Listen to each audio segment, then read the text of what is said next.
Okay. Hi, everybody. Happy Monday before a Tuesday off. Feel very honored that you came. I would be like in my PJs, probably like, rushing home to put my jammies on. So thank you so much for being here. I hope that this session will be really worthwhile for you. I'm so glad to be here with Matt and Emily, who are on the ground supporting dozens of districts and hundreds of schools across Northern California. So glad to be in community with them. In a bit, if you can, when you're settled, if you can turn your camera on, because it's going to be fun. We're going to do some fun activities together. They're going to be quick. If you're in your car or driving or at school, totally fine, no judgment. But if you can, and it's nice to see some familiar faces from our LLN, Joni and Krista, and some new folks. Welcome, welcome. We are so glad you're here. Project Your Eyes is such a gift. And I wish I would have had something like this when I was in the classroom. And so please take advantage of all of those resources that Emily shared. It's going through March 2026. So we're trying to get the word out about our supports to as many districts as possible. So glad you're here. This is what we're going to do today. Talk about executive functions, specifically in adolescence, how it affects literacy development, and then we're going to plan on how to support students. But because today's session is all for leaders, and I see everyone here is leading educators, we're going to talk about how we can use this information to support the educators. So quick stop and drop before we jump in. Think of one or two teachers or teams or principals that you are supporting right now, or think of a literacy initiative that you're supporting. Think on that. Put it in the chat. If you're driving, please don't put it in the chat. Just listening is totally fine. We're going to keep those folks close to our heart and top of mind as we are talking today. So go ahead and do that.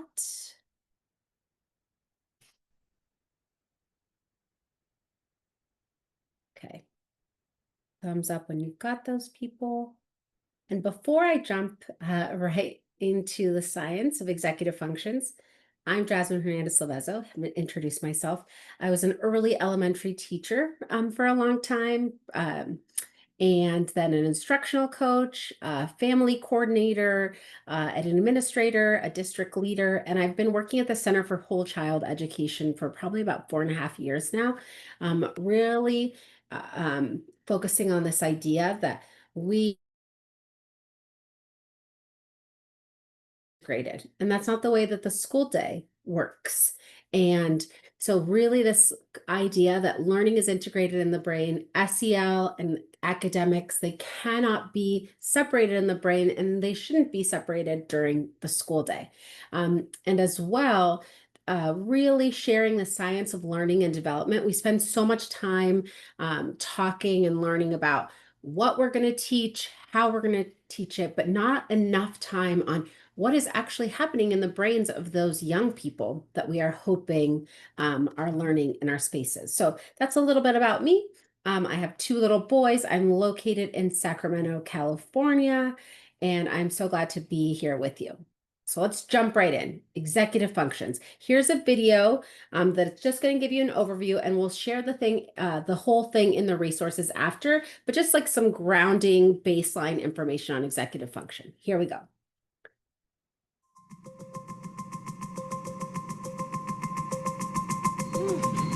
Science tells us that brains, minds, are built, not born. And at the center of this dynamic architecture are a set of skills called executive function and self-regulation. Children's self-regulation and executive function are key ingredients in their lifetime performance. It's not just about learning language or learning numbers or learning colors. We have to be able to work effectively with others, with distractions, with multiple demands. These actually are skills that contribute to the productivity of the American workforce. What should you have done next? Educators, I think, are looking for just this sort of thing. And when we describe what we mean by executive function, they say, yes, that's it. That's exactly, the problem. These kids, they can tell me these rules, but they can't actually use them. What's this? A toolbox. A toolbox. What is executive function? Safety goggles. Safety goggles. Probably the best way to think about it is sort of like an air traffic control system in the brain. Just like an air traffic control system has to manage lots of airplanes going on lots of runways and really exquisite timing and so on. A child has to manage a lot of information and avoid distractions. We really think of it as involving working memory and inhibitory control and mental flexibility. Take a situation where a child is having to take turns. So first of all, the child has to have inhibitory control. The child has to be able to stop whatever he or she is doing and let the other child take a turn. Cute. But when it's your turn again, you also have to remember what it is you're supposed to be doing.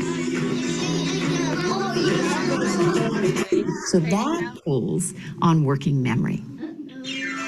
If the children who are taking the turns after you do something unpredictable, you have to be able to adjust what you're going to do next. And that requires mental flexibility. Children who are struggling with these capacities often look like children who just aren't paying attention, or children who are deliberately not controlling themselves. If you don't have self-regulation, you act out and the teacher puts you in timeout, and so then you miss part of the learning that's going on, and then you are more upset because you're behind, and so you act out, and so you get this downward spiral. How does executive function develop? 6, 7, 7. And +4. In little children, and even, in the infant and toddler years, you begin to see the roots of executive functioning skills. What's going on in our brains is unbelievably intricate and complicated. The prefrontal cortex, or the front third of the brain, is important for executive function. But it's more than just prefrontal cortex. This region doesn't act alone.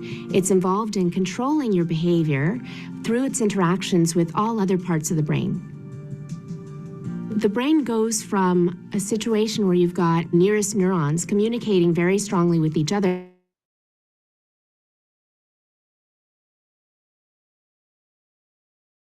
these different areas. Executive function changes over the life course.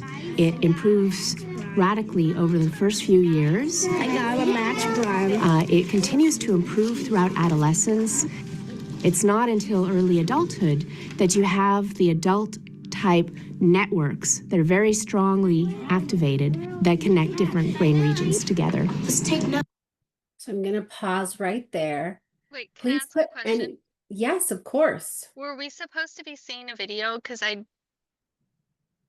Yes. Could you okay. not see it? No. Could Did you other see it, people Matt? see it? Yes. You did? I saw it also. Okay, Krista, don't worry. We're going to share it in the chat. That's It so was odd. Okay. Just like I just saw your beautiful face. Oh And my I was gosh. like, No, no. she's really into something, but I'm lost and I'm so sorry. Oh, I Krista, don't know I'm what it so was. sorry. Oh my goodness. I'm sorry. just seeing your chat.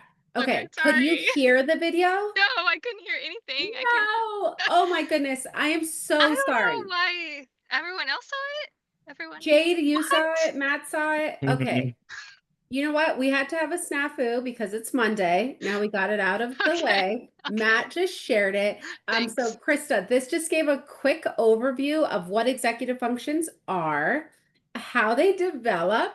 It's from the Harvard, from the Center for the Developing Child, and two things that they said that were key that I want you to remember, and all of us, says that oftentimes it looks like children are choosing not to participate, behave, comply, but It's not that. And then there's this downward spiral, but it's because their executive functions are still developing in their brain. And the second thing was that it isn't until early adulthood that we actually have like our baseline of executive function. So even adolescents like still need a lot of support to develop these executive functions. Good. Okay. All right. I am so sorry about that. No, it's okay. Was this video in the Project Arise course? It Yes. is, I don't think that is, No. Stephanie in, says yes. oh, Stephanie says yes. Okay, Yeah, because I think I perfect. might have seen it. Great. Okay, Great. great. Okay. All right, we're back in business.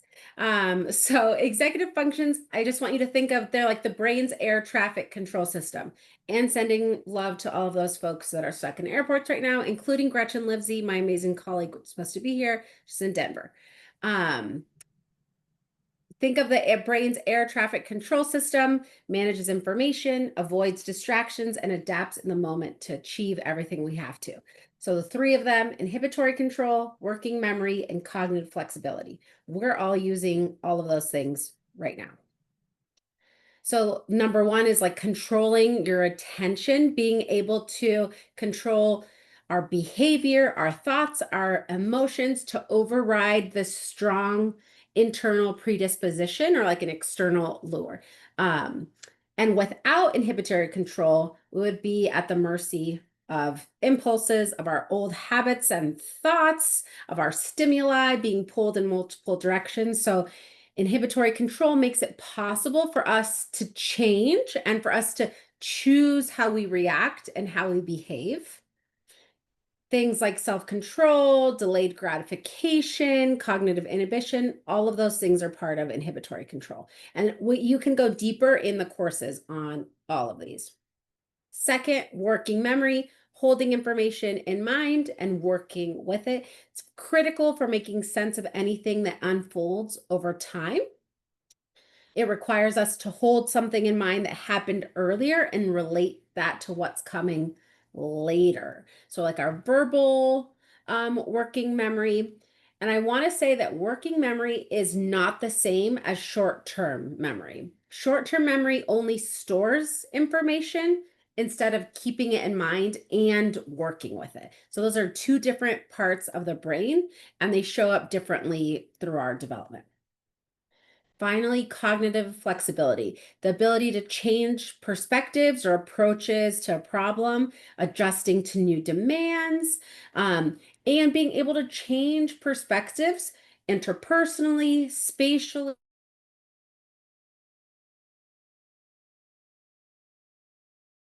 Cognitive flexibility can be called flexible thinking, thinking outside of the box.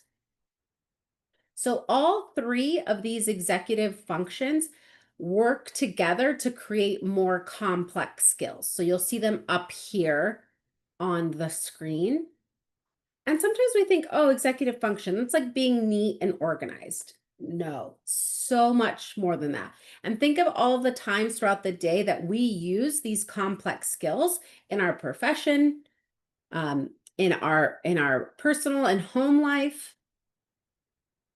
And we know the good thing about executive functions is that they develop from early childhood through young adulthood. So thinking about those adolescents, we can still support their development of executive functions because these circuits in their brain, they're refined and they're made more efficient during adolescence. So really crucial, positive, hopeful time.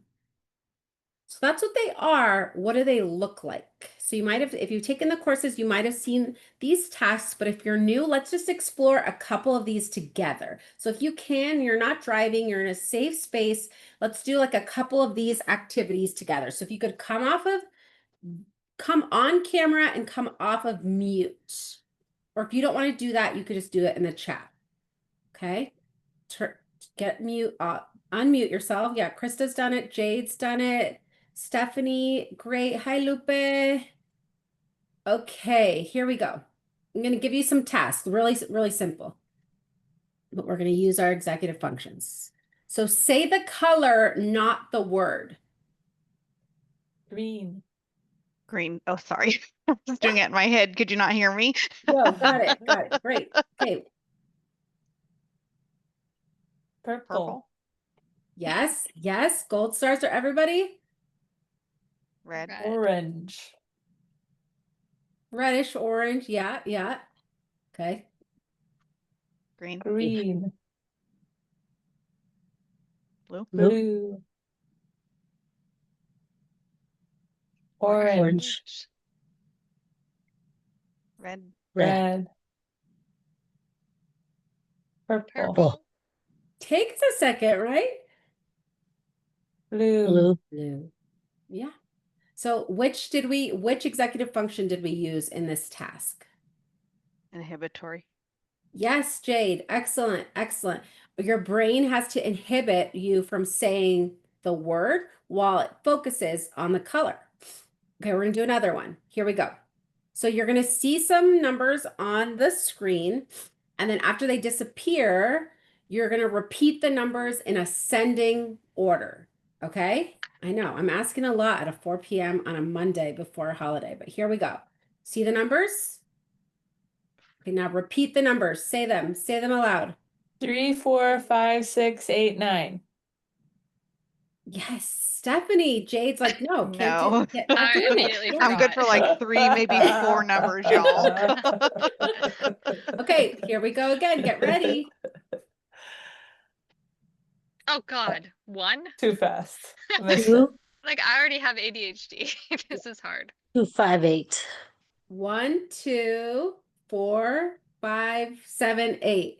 Good try, Lupe. Okay. What executive functions did we use in that task? Working memory. Working memory. Yeah. We had to hold the numbers in our mind and then work with them by putting them in ascending order. Okay, here's the last task. So we're going to sort the playing cards on the screen into groups using any rule. So you could say that you would sort these cards by like the ones that have one and more than one. Okay, here we go. And since we're all off mute and we're a smallish group, we can just come off of mute and say what you did. Or if you're driving or something, you could put it in the chat. We see you. Matt and Emily have got you in the chat. Okay, so how would you sort these cards? Use any rule. By By color? Colors, Ooh. yeah. Colors. Shape. Shape? Colors, I Uh-huh. said. Amount. Yes. Okay. What would be a different rule? You said colors, shape, amount. What would be a different rule? Number of sides. Okay, Matt, we got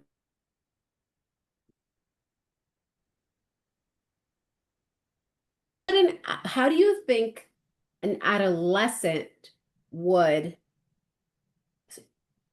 sort these cards?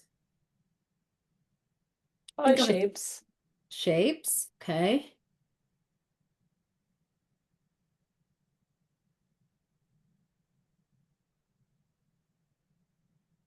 What do we think? What would they say?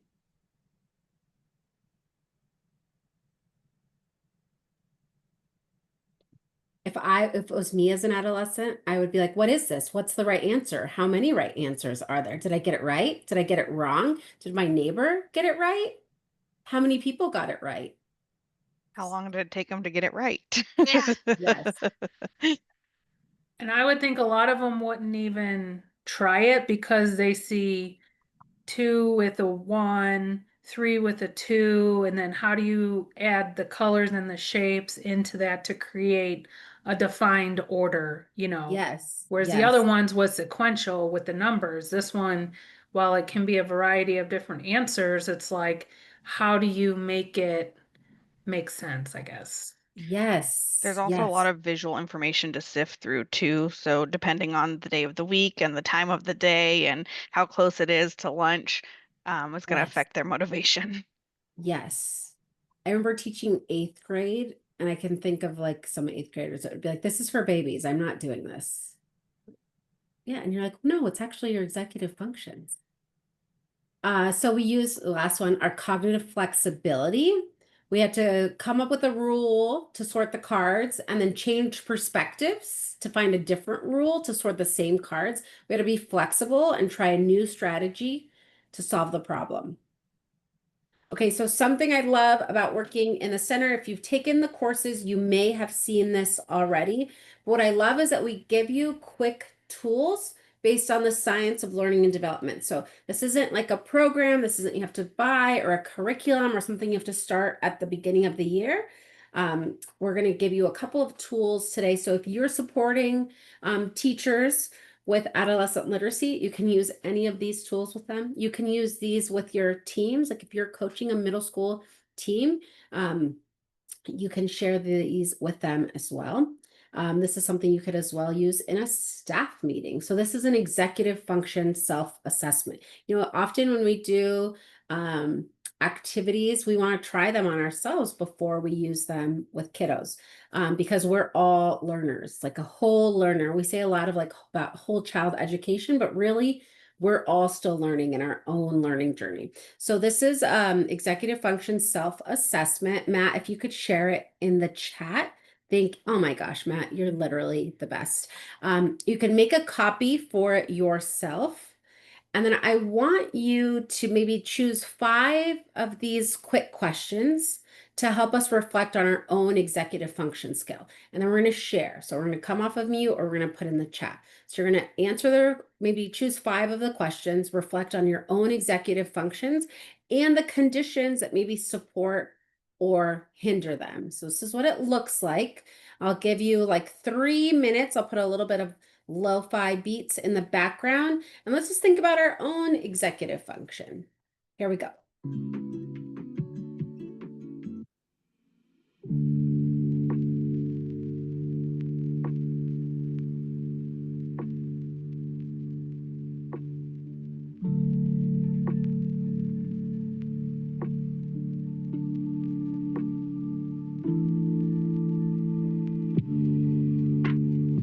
You can share any reflections you had, what's easiest for you, what's most challenging. And then the last question I have for you is like, what about our environment supports or hinders our executive function? Lupe, yes, we could have a long conversation about that, but short answer is yes. And in the sense that when we think about our executive functions or think about multilingual learners, things that support students, like for example, with ADHD, are great practices for all of our students. So often in schools, we design for the average, but not often, but what we should do is design to the margins, because then we can support everybody that comes into. So developing executive functions is not just good for, students with diverse learning needs or multilingual learners. Really, all of our students will benefit from supporting executive functions. And like the video said in the beginning, so often as teachers, we may think, oh, they're just choosing not to do that. They're choosing not to listen. They're choosing to, do A, B, C. But really, when we look at the science of learning and development, we can kind of change our mindset there. And it's, well, they need support developing their executive function skills, or their cortisol is incredibly high in their brains right now and is using all of their cognitive load. So short answer, and I'm happy to talk more about that. Any reflections on our executive functions? Yes, go ahead, Jade. I was just gonna say, I feel like one of the things I'm really good at is trying new solutions or different ways of attacking a problem if what I'm doing isn't working.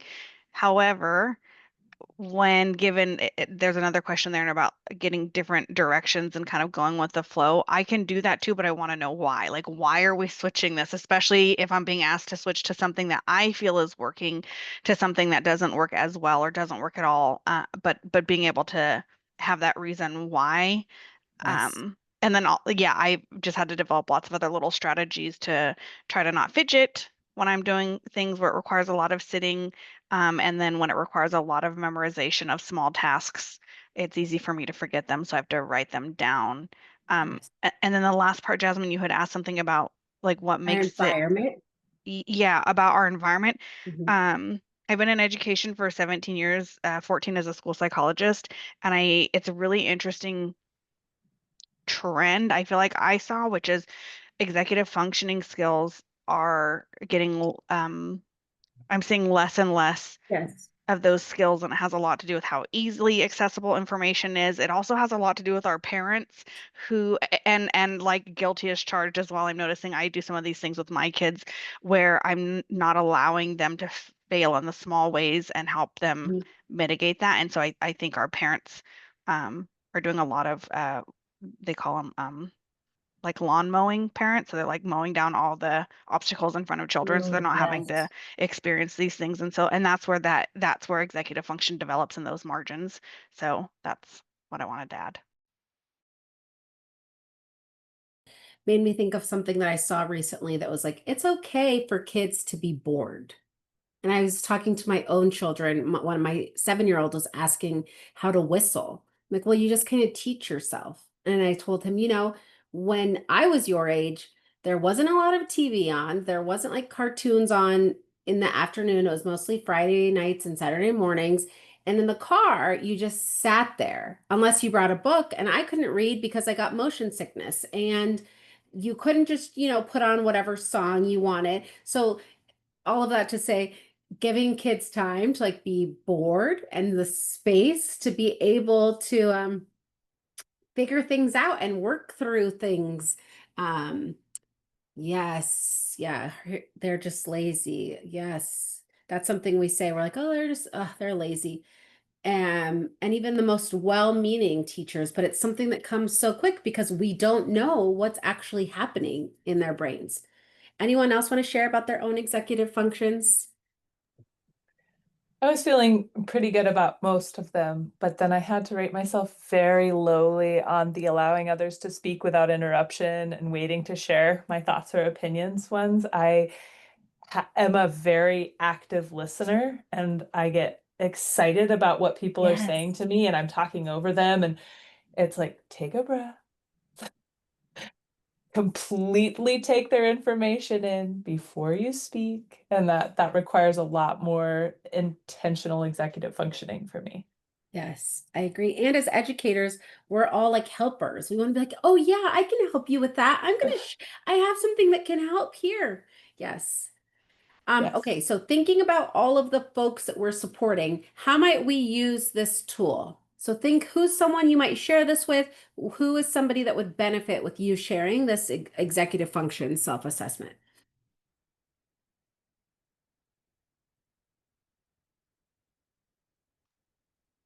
Anyone who is human.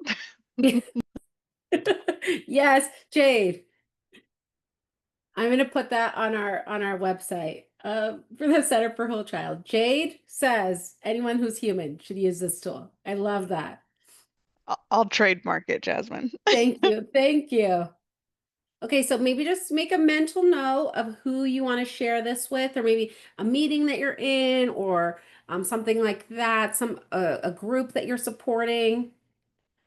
Okay, so we're going to keep going. Executive functions in literacy. So we all know the statistics of our young people, third grade, eighth grade, high school graduation of where they are in reading. But headline, it's not great.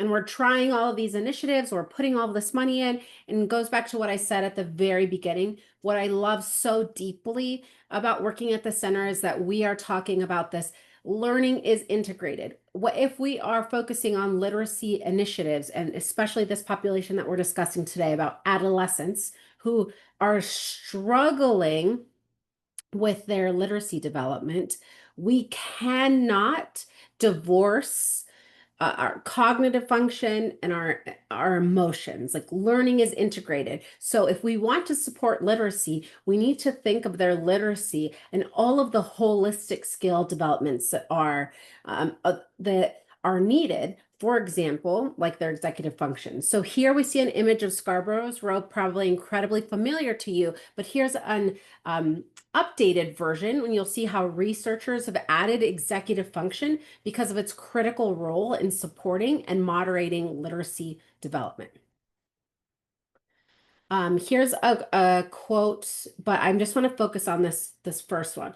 In short, reading equals hard mental work. Executive function integrates and synchronizes the many sub-processes involved in reading. So these are those interconnections and interdependencies between our executive function skills and our literacy skills. Almost innumerable. All of these things that we're asking our young people to do are impacted by their executive function.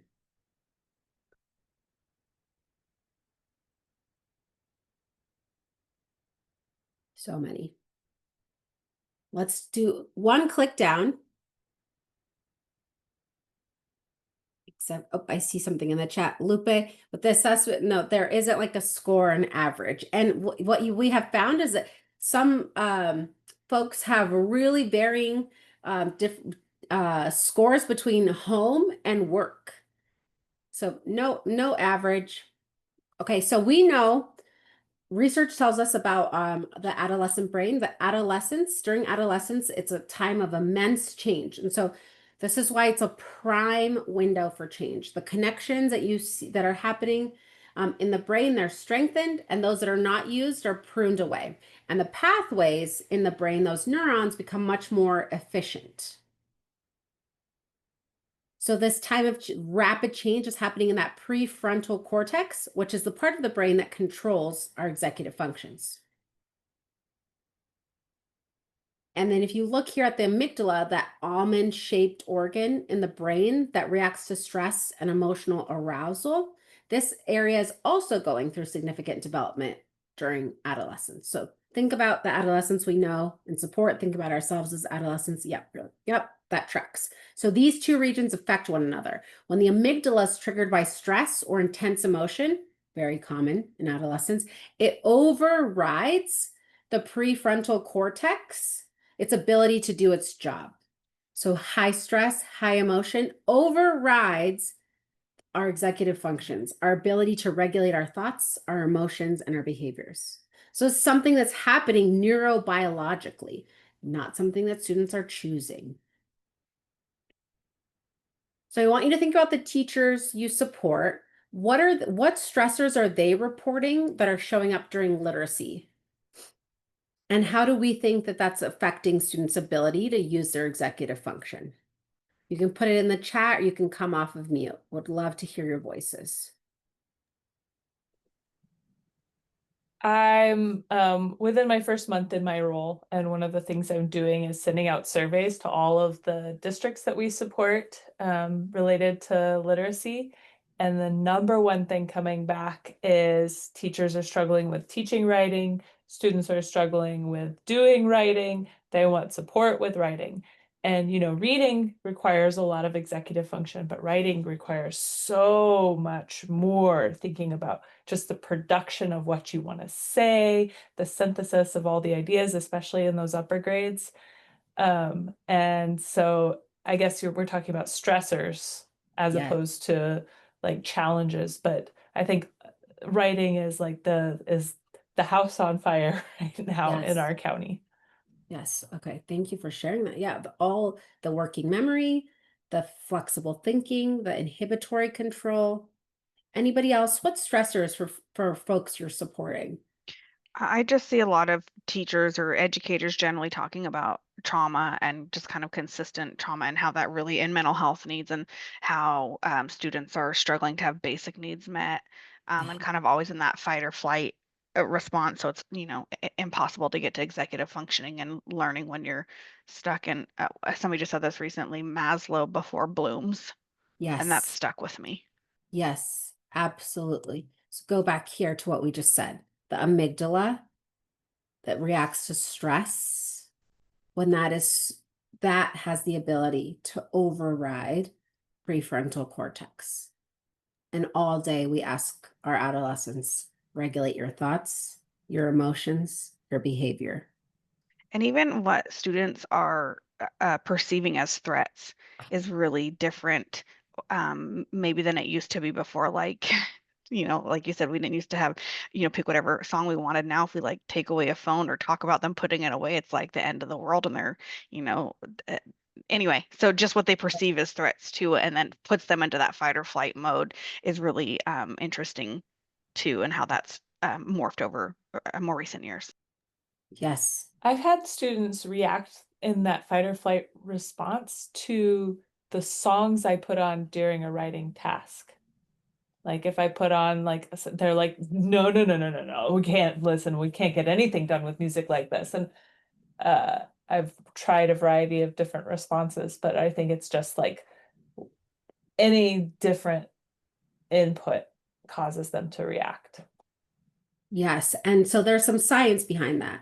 So when we're experiencing chronic unbuffered stress on our amygdala, on our brains, then our ability to discern between the levels of threats, that becomes almost impossible. So any small provocation we see as this huge threat, so we have an outsized reaction to it because being in the state of chronic unbuffered stress impacts us our bodies and our brains on a neurobiological level. But science is so optimistic. It tells us that we can reduce cortisol by increasing oxytocin. So they have an inverse reaction. So trust is the antidote to stress. Trusting developmental positive relationships, even when one person can impact that chronic unbuffered stress that they're experiencing, to kind of lower the temperature, right? So that even these small provocations that we see as these huge threats, to be able to bring the temperature down so that we see them for what they really are, maybe an inconvenience or a difference of opinion, not a threat that completely shuts down our system and puts us in fight, flight, freeze. Anyone else want to share? Yeah, can I add to that? Please. When I'm working with teachers across the district, I always try to emphasize how important it is to set the students up for small successes. So that way they can experience what it feels like to do well on a reading task or on like a fluency task or reading comprehension activity or just something. Like give them small wins because they're so used to not winning. They're so used to failing that they like self-identify as that. And the way that they cope with that is with poor behavior, allowing the easy distractions, because if you're distracted, you're off topic, you're focused on someone else's silly comment or bad behavior, and then you don't Mhm. have to put that attention and focus into you trying to complete a reading task or some type of a literacy task. If you already know, I'm going to fail this, I've always failed this, like I'm not going to get any better. And so I work with teachers Yes. on finding ways to support and scaffold students up to achieving success so that you can continue to extend and extend their, yeah, having to do with self-efficacy. So that way you can continue to grow their self-efficacy and belief in their self that they can, right? And then they'll be more willing to, like what you had said with the trust. The trust is what is like the antidote or the opposite of the stress. And yeah, go ahead, Jade or Lupe, you guys are adding into the chat. Super great. Yeah, thank you for sharing, Krista. So true. And when we think about it, even as adults, right? With our brains developed and functioning and coping skills and being professionals, if I'm working with Matt and Emily and I share this session with them for feedback and they give me 20 pieces of negative feedback on this session, I'm like, well, that's it. Like instantly, like, okay, well, this is terrible. I can't do this. I can't present this. It's terrible. But if they begin with telling me all of the things that they like about this session and what they think I'm doing well, that impacts me so deeply. And I'm an adult who's been a professional for almost 20 years. Think of adolescents that we're talking about here, a 12-year-old, a 14-year-old, even a 17-year-old. Yeah, that self-efficacy, that emotional regulation, absolutely. Okay, so what can we do? So, gonna watch this video and then we're gonna discuss. The positive thing about the adolescent brain is that it's primed for change. So anything we do to support and develop, it's just gonna it's going to really benefit from where the brain is during this period of adolescence. So here's a quick video on how we can support, how we can boost that executive function in middle school and high school. And then we'll wrap up with 2 tools I want to share with you to be able to take to have like in your own toolkit as you support folks. So we'll just watch a bit of this.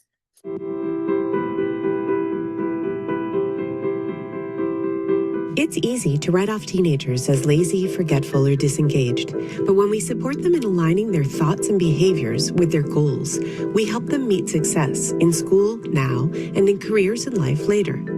Adolescence is a critical time for the development of executive function skills. In middle and high school, when switching classes and managing workloads from several teachers becomes the norm, some students may struggle. Proficiency in these skills can vary greatly from student to student. This is developmentally normal, and factors like ADHD, stress, and boredom can impair executive functioning. But within this struggle lies an excellent opportunity to make a lifelong impact, since we know that executive functioning is a strong indicator of future success. Increasingly, research is zeroing in on tools that teens and teachers can use to strengthen executive function. A trove of new research suggests that when students are routinely given time to write or speak about the ways they might improve their study habits, ace an upcoming test, or manage their social anxiety, they feel a deeper sense of belonging, attend school more frequently, and improve their academic performance. Giving students tools like calendars, trackers, and priority lists won't work if the students aren't motivated to use them. So integrate planning tools into your daily routine, or even ask students to submit them for credit, and assign longer projects that require careful planning. When teens provide advice about optimal study habits to their peers, they convince themselves and improve their own grades. Try breaking students into groups to discuss strategies for an upcoming test or presentation, or ask them to write emails to their peers about how to manage their complex schedules. Purpose drives learning, but there's far too much emphasis placed on the teacher's role as inspirational leader. Research from 2014 reveals that when students do the work themselves, identifying real-world problems they're passionate about or imagining themselves in careers that can change the world, they improve their grades, attend and finish college at higher rates, and spend more time on challenging tasks. By helping students build a connection between school tasks and their personal goals, we can support them in developing the habit of using metacognitive strategies to accomplish longer-term achievement.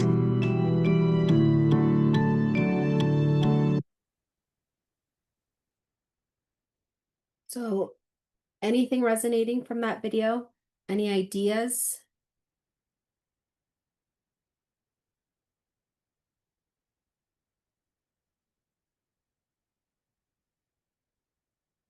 Did this spark any new thinking?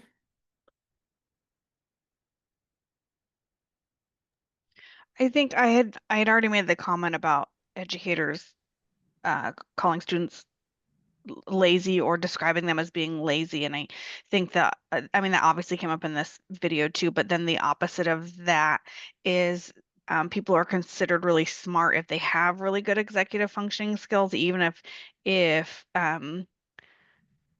what is the word, objectively they're not considered Yes. smart beyond that 110 score or whatever. So it just is really interesting how much people attribute executive functioning skills to actual intelligence. And the correlation between future success.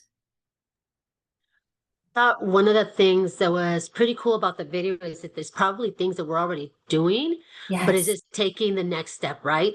Because like Yes. a lot of schools have like calendars and planners, but now it's like let's make sure we teach them the skill on how to use it, right? Yes. Um, and then putting the onus on kids to figure out like what type of problems do you want to solve, and getting them excited about the work that they're doing.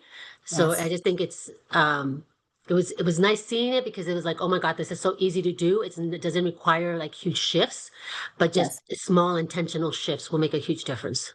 Yes. And what I hope you take from this session and our sessions at um, the other sessions we do at the center is that we provide you with like a science nugget of why this works, right? Because of course you're going to tell um, the folks you lead like do this and this and this, but hopefully you have the brain science, like the science nuggets after today to be like, and this is why, and this is how executive functions impacts their literacy. So I hope that those science nuggets really resonate. So here are some resources for action that I hope you'll be able to take this week after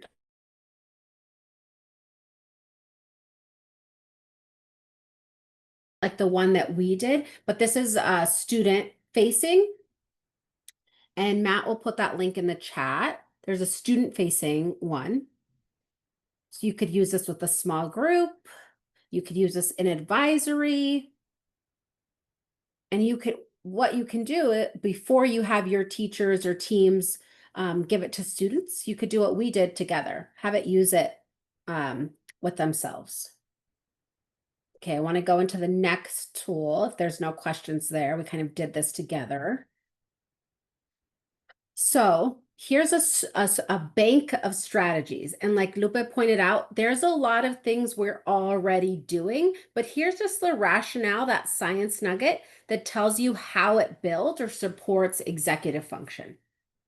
You can use this as a menu of options, scaffolding those executive functions and practicing those opportunities within literacy instruction. So give this to your literacy coaches, your ed specialist, your history teachers, advisory teachers. And we know that there's so much reading in math and science.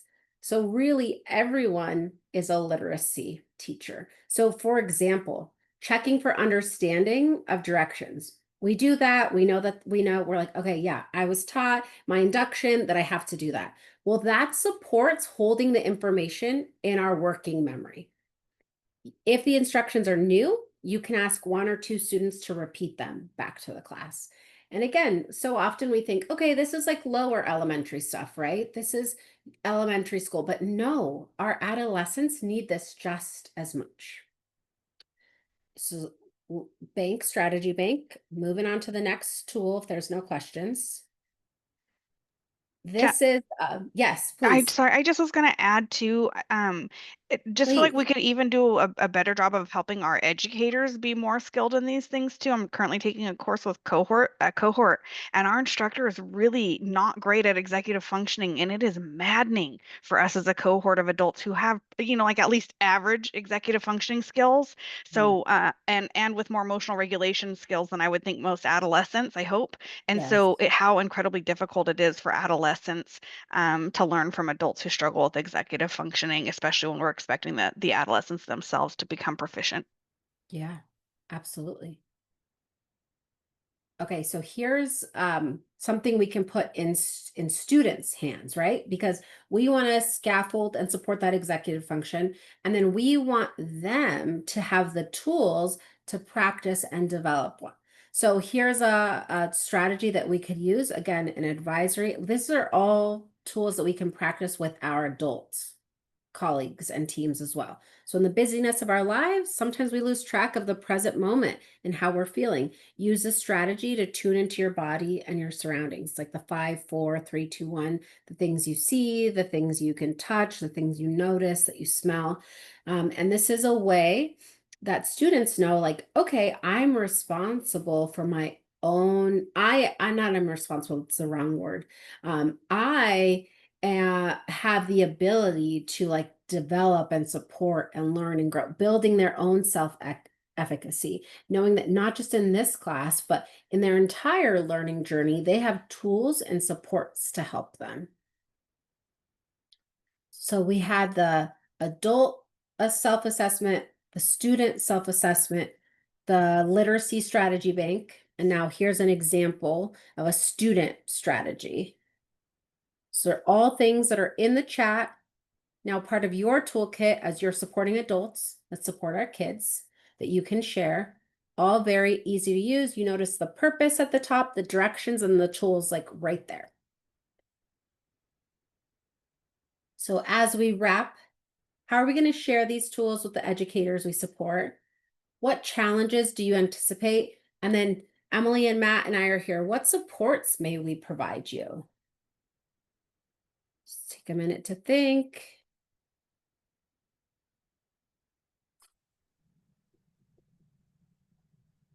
Go ahead, Stephanie. I saw you come off. I'm trying to figure out the most positive way to say what it is that I'm thinking. In the past, I was on a teaching team and we had parent conferences coming up, and our district had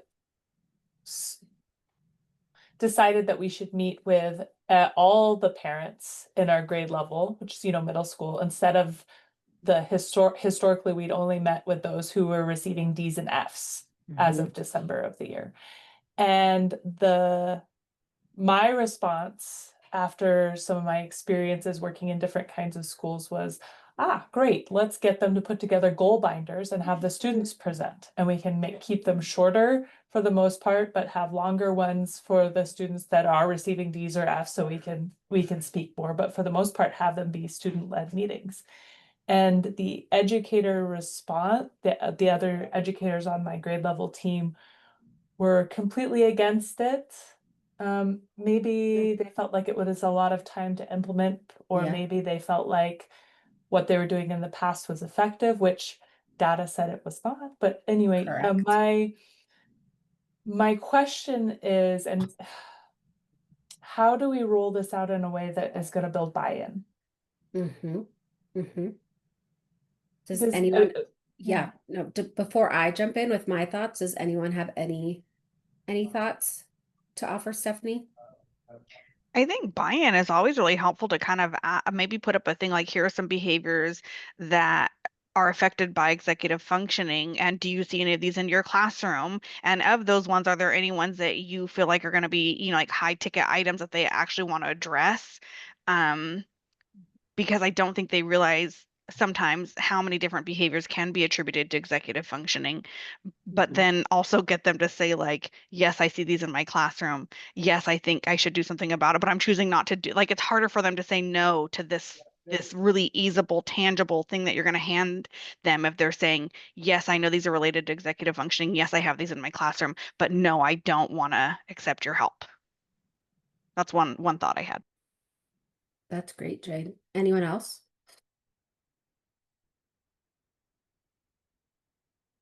Something that I think about our tools, like when you print these, very accessible, right? It's not like text heavy. It's like 1 or 2 pages. So you're not giving them like, hey, let's start this 6-week course on how to improve our executive functions.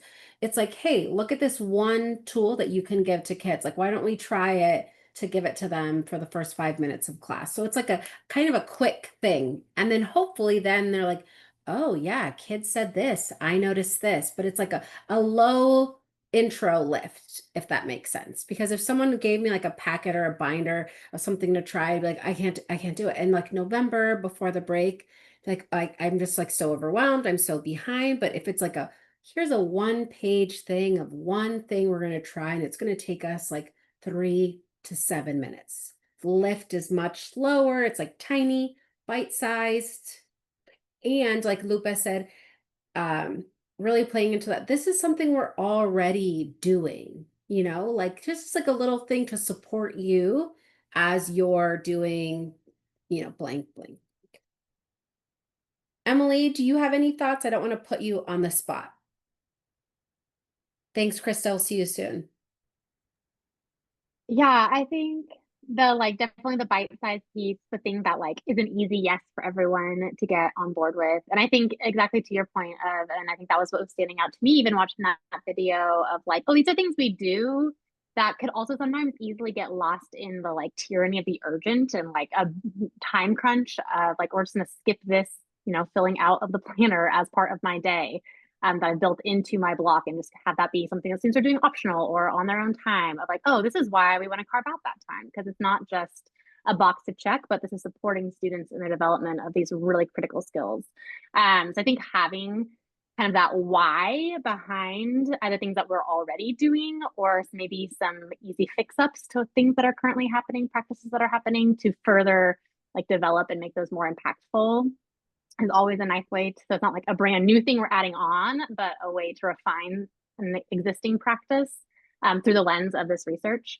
I also think, yeah, the data piece of it, to Jade's point of like, okay, are we seeing this? Okay, yes, we are. So then this is maybe a reason why. And so kind of building that larger purpose setting, if we have data that can support that, that often can help people build kind of their understanding of why, because resistance is usually going to come from not understanding why or how, or like not trusting that like the person bringing the new thing. So having some of that research and data and science to kind of both build people's trust that like, yes, this is something we should do, but also build their understanding of why we're doing it, and then connect that to the how we're going to go about doing it. Mm-hmm. Beautifully said, Emily. Is that helpful, Stephanie? Does that feel okay?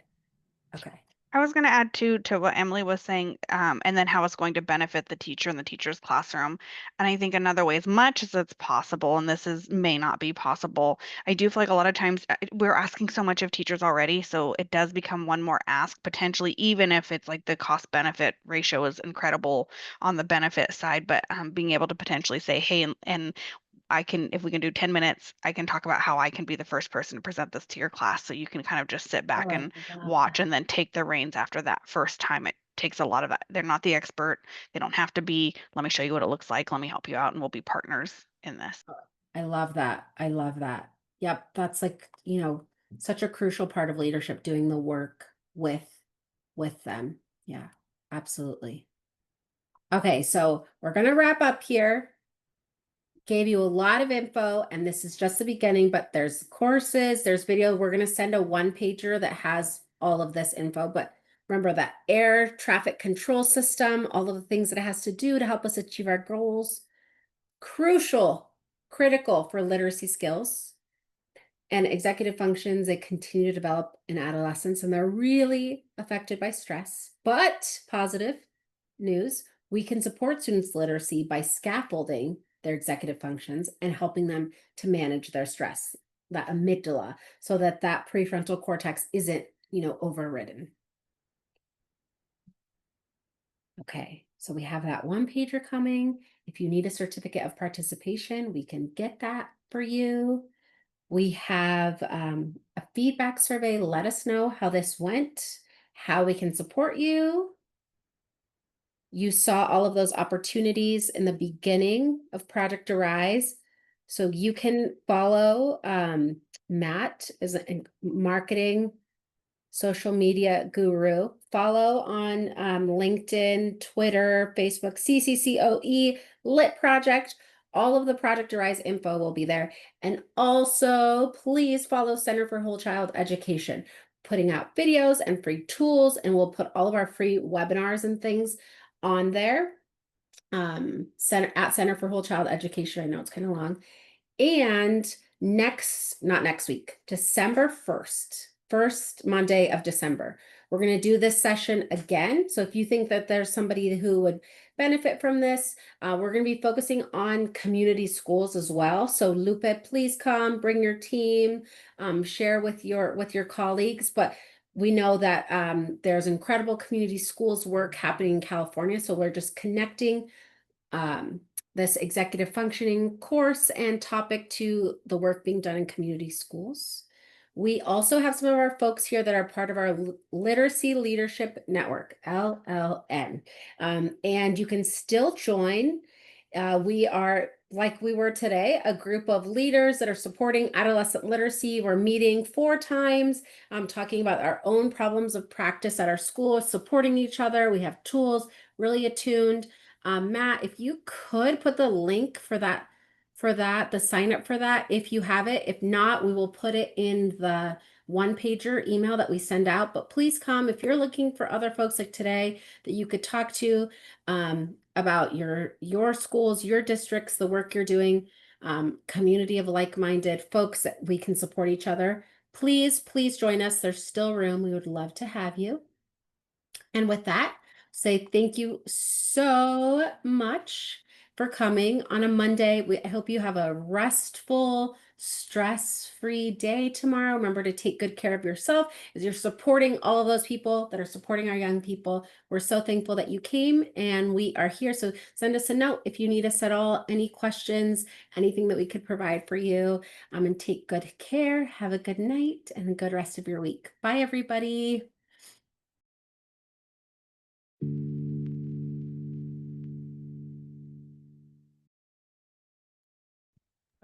Put the wrong link in the chat, but I will include it in the one pager for Okay. sure. Or I will make sure it gets included in the one pager.